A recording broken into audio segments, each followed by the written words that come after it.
Zdravím vás lidi, jsme na druhý myčce. Pavošír je v Letňanech a je v Letňanech Praze 9. Pavošír je vlastně má oblíbená myčka.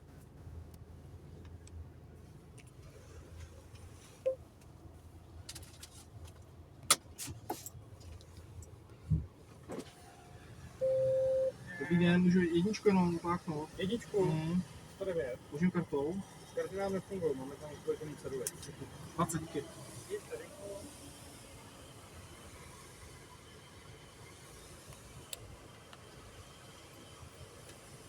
Jako 80. Díky, děkuji. Postup znáte? Ano.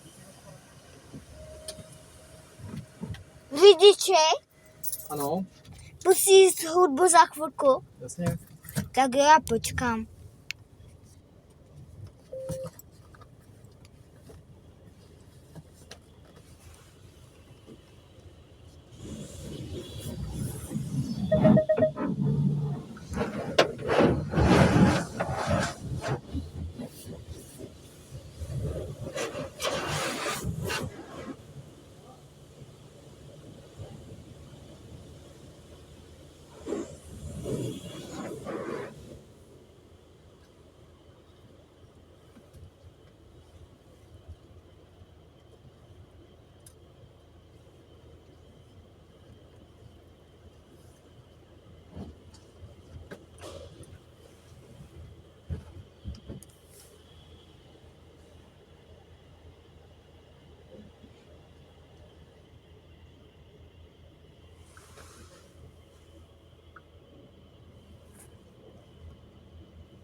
připojištění pro vaše auto.